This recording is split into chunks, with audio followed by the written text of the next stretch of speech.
Hello class 12th students, continuity and differentiability के first exercise के 32वें question को हम लोग आज की वीडियो में सॉल्व करेंगे। क्वेश्चन है so that the function defined by this is a continuous function. हमें प्रूफ करना है कि ये जो फंक्शन है वो कंटिन्यूअस फंक्शन है। तो देखिएगा कैसे प्रूफ करेंगे। मैंने आपको पिछले वीडियो में कंपोजिट फंक्शन के बारे में बताया था। कंपोजिट फंक्शन कैसे फंक्शन होते हैं देखिएगा। कंपोजिट फंक्शन के बारे में बताया था। कंपोजिट फंक्शन, मान लीजिए आपके पास एक फंक्शन है एच ऑफ एक्स और एक फंक्शन है जी ऑफ एक्स, ठीक है। तो एच ओ जी जो होता है, H O G of X, ये एक्चुअली में एच ब्रैकेट में जी ऑफ एक्स के इक्वल होता है, ठीक है। इसी एच ओ जी को हम लोग कहते हैं कंपोजिट फंक्शन। कंपोजिट फंक्शन मतलब कोई ऐसा फंक्शन जो दो फंक्शन से मिलके बना हो। तो आप ध्यान से देखिए, यार जो फंक्शन है ये भी तो दो फंक्शन से मिलके बना है। आपको इसमें कॉस एक्स नाम का फंक्शन दिख रहा होगा और एक मॉड एक्स नाम का फंक्शन दिख रहा होगा।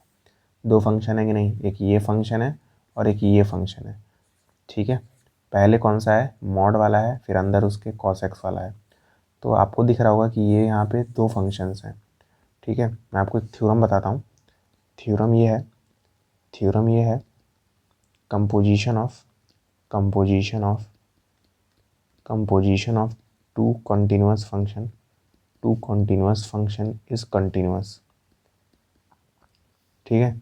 मतलब अगर आप दो कंटिन्यूअस फंक्शन का कंपोजिशन करेंगे तो वो कंटिन्यूअस होंगे, ठीक है। तो मैंने अभी आपसे क्या बताया कि ये जो फंक्शन है वो दो फंक्शन से मिलकर बना है, एक मॉड एक्स और एक कॉस एक्स। तो मैं लेट करूँगा, let H of X equals to mod of X और G of X equals to cos X, ठीक है। तो ये वाला फंक्शन कंटिन्यूअस फंक्शन है। मैंने आपको प्रूफ कराया कि ये फंक्शन क्या होता है, कंटिन्यूअस फंक्शन होता है, ठीक है। कॉस एक्स भी क्या है, कंटिन्यूअस फंक्शन है। कॉस एक्स भी क्या है, कंटिन्यूअस फंक्शन है, ठीक है। ये भी कंटिन्यूअस फंक्शन है, ये भी कंटिन्यूअस फंक्शन है। तो दोनों का कंपोजिशन करेंगे तो वो भी कंटिन्यूअस होगा बाय दिस थ्योरम, ठीक है। तो मैं लिखूँगा देन बाय थ्योरम, थ्योरम का आप स्टेटमेंट लिख दीजिएगा एग्जाम में। Then by theorem H O G of X is continuous, है ना। थ्योरम के अनुसार क्या होना चाहिए कि अगर एच कंटिन्यूअस है, जी भी कंटिन्यूअस है, तो इनका कंपोजिशन मतलब एच ओ जी। कंपोजिशन मतलब क्या, एच ओ जी। तो एच ओ जी भी कंटिन्यूअस होना चाहिए। एच ओ जी निकालने का तरीका क्या होता है, एच ब्रैकेट में जी ऑफ एक्स। इसकी जगह हम लोग क्या लिखेंगे, एच ब्रैकेट में जी ऑफ एक्स, ठीक है। और ये इज़ कंटिन्यूअस, ठीक है, क्लियर है। तो एच जी ऑफ एक्स की वैल्यू क्या है, जी ऑफ एक्स की वैल्यू है कॉस एक्स। तो जी ऑफ एक्स की जगह हम लिख देंगे कॉस एक्स। तो एच ब्रैकेट में कॉस एक्स इज कंटिन्यूअस, ठीक है। अब एक बात मुझे बताइए बहुत ध्यान से, एच ऑफ एक्स जो है वो मॉड ऑफ एक्स के इक्वल था। तो एच ऑफ कॉस एक्स किसके इक्वल होगा, इस एक्स की जगह कॉस एक्स है तो इस एक्स की जगह भी कॉस एक्स आ जाएगा, तो मॉड कॉस एक्स आ जाएगा, है ना। इस एक्स की जगह कॉस एक्स है तो इस एक्स की जगह मॉड कॉस एक्स हो जाएगा। तो एच ऑफ कॉस एक्स की वैल्यू क्या हो जाएगी, एच ऑफ कॉस एक्स की वैल्यू हो जाएगी मॉड कॉस एक्स।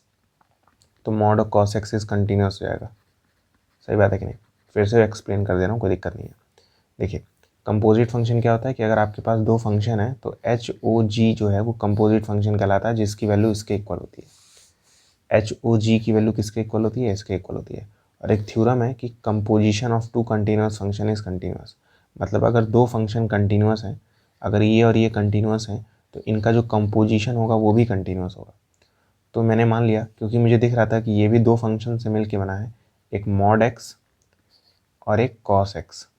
तो मैंने मान लिया कि एच ऑफ एक्स जो है मॉड एक्स के इक्वल है और जी ऑफ एक्स जो है कॉस एक्स के इक्वल है। तो ये तो फंक्शन कंटिन्यूअस होता है, ये भी कंटिन्यूअस होता है। तो इस थ्योरम के अकॉर्डिंग एच ओ जी यानी कंपोजिशन भी कंटिन्यूअस होना चाहिए था, और एच ओ जी की वैल्यू ये होती है तो ये भी कंटिन्यूअस होगा। और इसकी वैल्यू हम लोगों ने निकाली, जी ऑफ एक्स की जगह मैंने क्या रखा, कॉस एक्स। तो इस जी ऑफ एक्स की जगह कॉस एक्स आ गया, तो हमें मिला एच कॉस एक्स। और एच कॉस एक्स की वैल्यू मॉड कॉस एक्स के इक्वल है, तो इसके जगह क्या आ गया, मॉड कॉस एक्स। और बाकी इस कंटिन्यूअस तो इस कंटिन्यूअस, खत्म। इतना ही करना है, कई बार प्रैक्टिस करेंगे तो ईजी लगने लगेगा, ठीक है।